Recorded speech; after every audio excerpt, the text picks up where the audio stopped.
जय श्री कृष्ण दोस्तों, स्वागत है आप सभी का हमारे और आपके यूट्यूब चैनल गीता दर्शन पर। यदि आप हमारे चैनल पर नए हैं तो इस चैनल को सब्सक्राइब कर सकते हैं और इसके बेल आइकन को प्रेस कर सकते हैं ताकि इस चैनल पर आने वाली अति उत्तम और रहस्यमय ज्ञान आप सभी को नोटिफिकेशन के माध्यम से मिलती रहे। जय श्री कृष्ण दोस्तों। श्रीमद् भागवत गीता में मिलावट है कि नहीं है, इसे जानने के लिए आपको श्रीमद् भागवत गीता पढ़ना होगा। यदि कोई कहता है कि श्रीमद् भागवत गीता में पिछले कई दशकों में या फिर पिछले कई 200 वर्षों में उसमें मिलावट किया गया है, तो इसकी क्या प्रमाणिकता है? आप कैसे इस चीज़ को मान सकते हैं? जब तक श्रीमद् भागवत गीता आप पढ़ेंगे नहीं, तब तक आप विश्लेषण नहीं कर सकते। श्रीमद् भागवत गीता का अध्ययन मैंने किया, मुझे भी जानकारी नहीं थी कि श्रीमद् भागवत गीता में ये सब चीज़ें हैं। कुछ 2009-10 की बात है, उसमें उस समय मेरे जीवन में बहुत बड़ी विपत्ति आई और जब मैं एमएससी के लिए रायपुर गया हुआ था तो वहाँ एक दोस्त मिला जिसका नाम नहीं बताना चाहूँगा, और वो मेरा एक प्रिय मित्र ही है। मैं उसे भगवान की समान ही मानता हूँ, क्योंकि उसी के माध्यम से मुझे अमूल्य ग्रंथ, जिसकी जानकारी मुझे नहीं थी कि वास्तव में इतनी बड़ी चीज़ हो सकती है श्रीमद् भागवत गीता, उसके बारे में मुझे जानकारी मिली। और उस प्रिय दोस्त के कहने पे मैंने श्रीमद् भागवत गीता का अध्ययन किया, और अध्ययन करने के बाद मुझे जानकारी हुई कि श्रीमद् भागवत गीता महान ग्रंथ है, इतना महान ग्रंथ है, यदि आप उस सागर में डुबकी लगा लिए तो समझिए आप तर गए। आप अपने जीवन में यदि उसको उतार लिए तो बहुत बड़ी चीज़ कर लिए। ऐसे बहुत से लोग हैं, उन सभी चीज़ों में लगे रहते हैं जो वास्तव में सार्थक नहीं है। और मैं भी एक समय था जो इन सब चीज़ों के पीछे में लगा हुआ था, पर समय बीतते गया, कुछ समस्याएं आई, फिर मुझे पता चला कि श्रीमद् भागवत गीता मुझे पढ़ना चाहिए। लोग कहते हैं कि श्रीमद् भागवत गीता में मिलावट है। उसमें ऐसी क्या मिलावट है? मैं जब जो 700 श्लोक हैं लगभग, मैं उन श्लोक को अध्ययन किया, समझा, विचार किया, तो मुझे पता चला कि वास्तव में इसे कोई साधारण इंसान लिख नहीं सकता। साधारण इंसान के विचार में ये बात आ ही नहीं सकती। कोई महापुरुष, कोई दैवी शक्ति, कोई संत महात्मा, ऋषि मुनि, देव ऋषि ही लिख सकते हैं। मुझे ये विचार हुआ क्योंकि कोई साधारण इंसान इसे नहीं लिख सकता। दोस्तों, श्रीमद् भागवत गीता में ऐसे ऐसे पॉइंट है जिसे मैं आप सभी को बताता हूँ। कुछ मुख्य पॉइंट है जो खासकर मुझे प्रभावित किया। पहला पॉइंट श्रीमद् भागवत गीता में आता है जो मुझे खासकर प्रभावित किया। प्रकृते क्रियमाणानि गुणः कर्माणि सर्वशः अहंकार विमूढ़ात्मा कर्ता अहमिति मन्यते तत्त्ववित्तु महाबाहो गुण कर्म विभागियो गुणा गुणेषु वर्तन्ते इति मत्वा न सज्जते। तो ये मुख्य पॉइंट है जो मुझे प्रभावित किया। इसका मैं आप सभी को हिंदी में अर्थ बताता हूँ।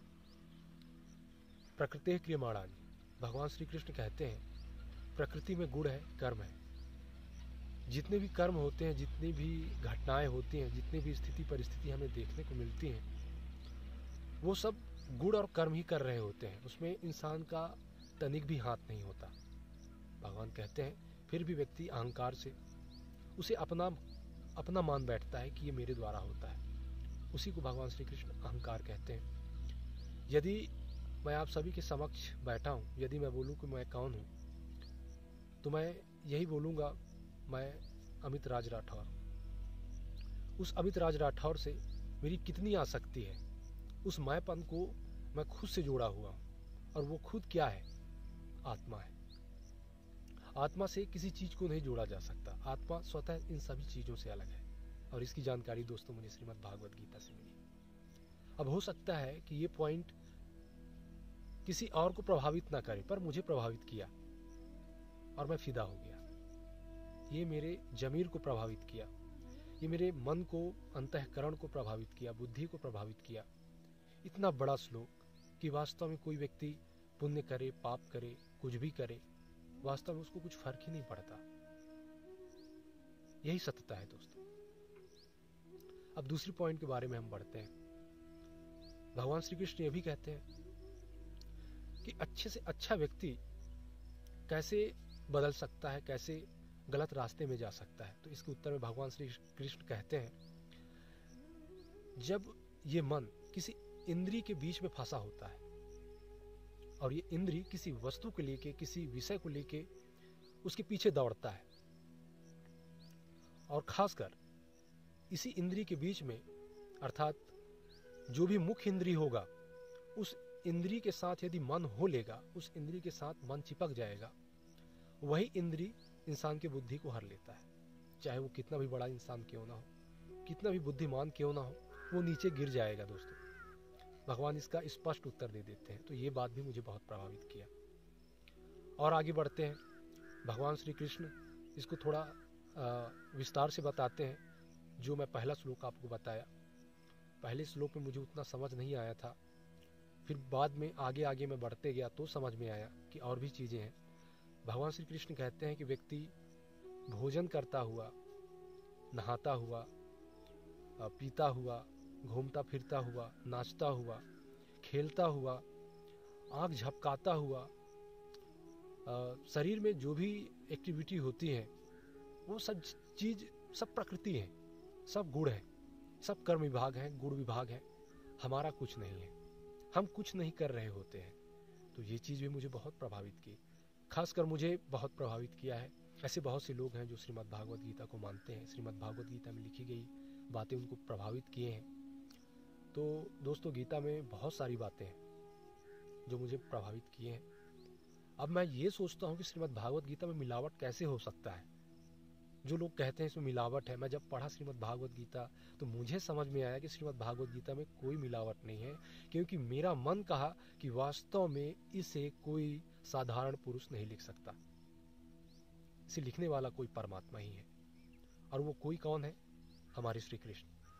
वास्तव में श्री कृष्ण पार ब्रह्म परमात्मा है।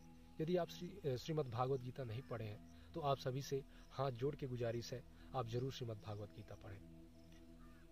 श्रीमद् भागवत गीता कोई मजहबी पुस्तक नहीं है, वो धार्मिक पुस्तक है।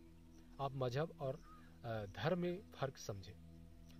ये कोई व्यक्ति दूसरे धर्म का है, कोई व्यक्ति तीसरे धर्म का है, आप गलत बोल रहे होते हैं।